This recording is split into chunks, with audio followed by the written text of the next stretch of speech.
main game, Pak? Ya, Sampai sekarang. sekarang itu waktunya itu sudah sangat terbatas. Dulu saya termasuk suka ya main game itu. Karena gini, Game apa, apapun yang kalau kita lakukan secara terkontrol itu bisa memberikan sesuatu. Kan genre game kan banyak. Iya, betul. Ada role playing game, ada fighting, ada action adventure gitu-gitu. Nah, beberapa game menurut pendapat saya itu menimbulkan satu curiosity, membuat semacam brain gym lah menurut pendapat saya.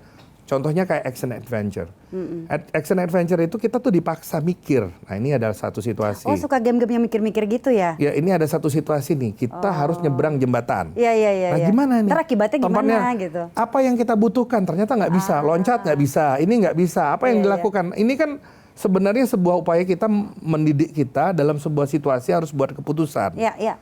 Kan sebenarnya yang dilakukan anak-anak belajar berorganisasi, belajar mimpin, diklat itu kan sebenarnya gimana sih caranya orang tuh membuat keputusan dalam situasi-situasi yang menekan. Seperti itu. Saya punya definisi sebenarnya terhadap yang namanya pemimpin. Orang punya banyak definisi pemimpin. Tapi definisi saya pemimpin adalah, pemimpin itu adalah orang biasa, ordinary person. Tetapi dia punya kemampuan atau survive dalam situasi yang luar biasa. Dan itu pelatihan. Game itu menjadi salah satu wahana seperti itu. Kenapa game itu menarik? Karena kita tidak tahu ujungnya kayak apa. Saya nggak suka golf, boring. Ya karena itu seperti itu boring. Kita kan itu datang, situ tepuk begitu ya, boring. Tapi ini perspektif ya. Saya suka olahraga tapi bukan yang boring begitu. Sekalian kita olahraga menantang diri kita sendiri, lari gitu.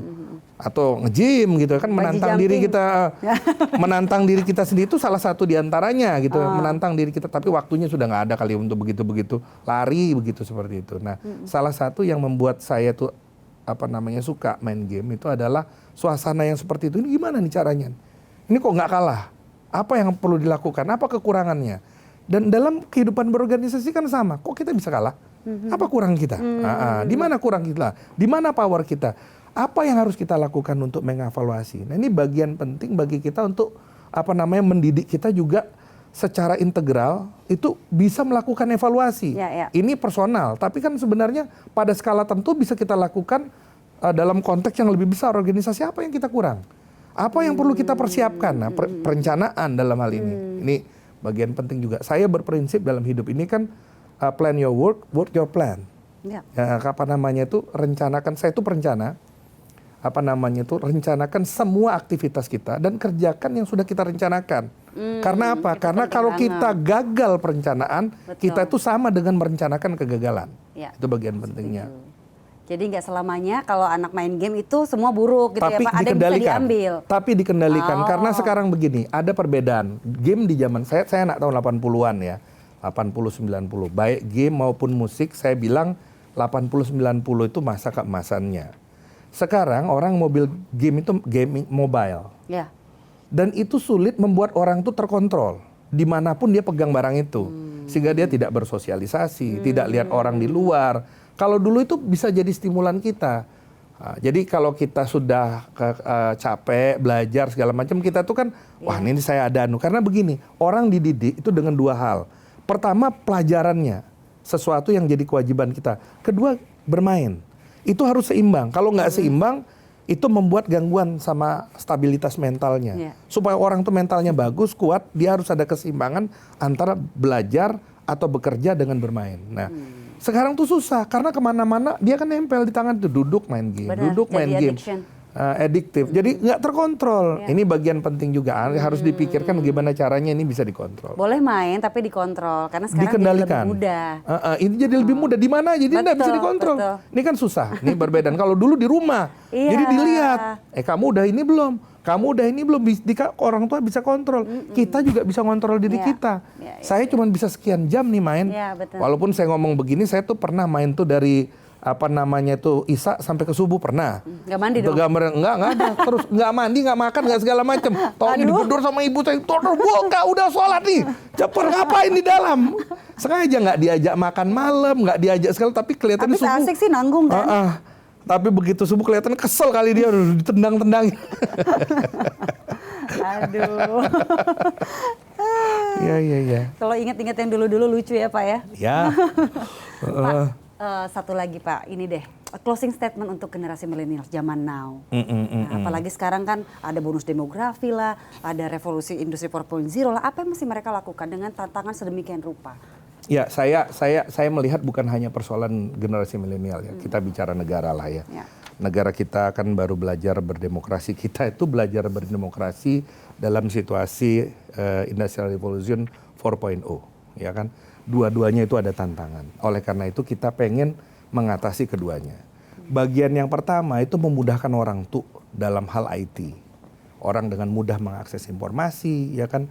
Orang dengan mudah berpartisipasi, orang dengan mudah mengaktualisasikan dirinya. Di sisi lain kita baru belajar berdemokrasi. Ini mudah mengaktualisasikan diri, ini kita belajar dari berdemokrasi. Maka ada potensi perpecahan di antara kita.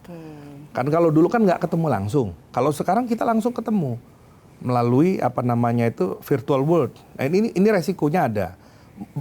Terekspresi secara cepat, yes, tetapi resikonya juga ada. Orang mengekspresikan dirinya, mendapatkan informasi tanpa terlebih dahulu ada filter sejauh mana kebenaran informasi tersebut.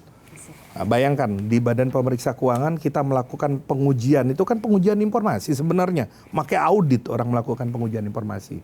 Maka yang pertama menurut pendapat saya adalah kita itu perlu membangun suasana kebersamaan. Ya. Pertama kita terima perbedaan kita, terima keberagaman kita. Itu sebagai satu berkah. Saya dengan Anda bisa berbeda, tapi perbedaan itu tidak membuat kita berhubungan buruk. Perbedaan kita tuh sebenarnya keberagaman. Saya pengen A, Anda pengen B, bisa saling mengisi. Perbedaan itulah yang membuat negara ini menjadi baik, menjadi besar, ya menjadi kaya. Ya, bagian ini perspektifnya dulu. Kemudian yang kedua, kemudahan-kemudahan yang ada jangan membuat kita menjadi secara mental itu menjadi lebih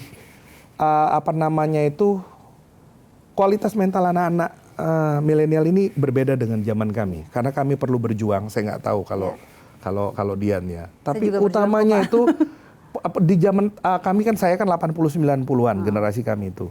Itu kami itu ada kan sebenarnya manusia itu ada keterbatasan ya. Keterbatasan dalam pemikiran, keterbatasan dalam stamina. Kalau Anda sering nonton pertarungan MMA, kita bisa lihat bagaimana orang yang badannya lebih kecil itu mengalahkan mereka yang badannya lebih besar. Padahal yang lebih besar secara fisik menang, secara teknik menang, secara pengalaman menang. Apa yang membuat dia kalah? Kekalahan dia itu adalah tekad. Nah, tekad inilah yang melampaui semuanya. Jadi yang pertama itu kita menerima keberagaman, kemudian kita harus punya tekad yang lebih besar. Semangat juangnya kali ya beda ya. Bahasa yang lebih sederhana semangat juang, tetapi semangat juang itu perlu yang terakhir, perlu rasa cinta. Perlu rasa cinta. Kita perlu rasa cinta, punya rasa cinta terhadap negara ini, perlu rasa cinta terhadap bangsa kita, rasa cinta kepada daerah kita, kepada organisasi tempat kita mengabdi atau bekerja. Dengan demikian rasa cinta kita itu akan mendrive tekad yang ada pada kita. Bukan hanya memberikan kita tanggung jawab, tapi juga mendrive kita untuk mendapatkan hasil yang lebih baik dalam segala halnya. Nah, bagian ini saya pikir yang penting untuk kita dorong ke depan. Anak-anak sekarang harus kemudian mendidik dirinya sendiri agar mereka tidak kemudian menjadi generasi instan yang mudah sekali bosan. Kan generasi kita generasi pembosan nih. Punya TV set. Kalau dulu nggak banyak pilihannya. Jadi kita biasa mendapatkan informasi itu lengkap sampai habis. Kita cuma punya dunia dalam berita. Iya, betul. Kan seperti itu dulu. Nah, kalau sekarang dengan gampang. Demikian pula hiburannya. Kita menikmati betapa noraknya kalau disertakan kok lucu ya. Tapi dulu itulah yang kita punya. Dengan demikian kita punya apresiasi yang utuh terhadap sesuatu. Nah, anak-anak sekarang kita dorong seperti itu. Nah, mereka perlu lihat, mereka perlu lebih berjuang lebih besar karena ini terkait dengan masalah mental. Jangan sampai kemudian kita punya generasi yang sebenarnya cerdas tetapi tidak memiliki tekad yang kuat untuk membuat negara ini menjadi lebih baik. Dirinya sendiri, keluarga, bangsanya dan negara ini menjadi lebih baik. Baik. Ya. Very thoughtful, Pak. Terima kasih banyak Bapak atas waktunya, atas wawancaranya di Tokoh Kita pada episode kali ini, dan tentunya semoga bermanfaat untuk Anda semua. Kita jumpa lagi di Tokoh Kita episode selanjutnya. Saya Dian Mirza. Terima kasih dan sampai jumpa.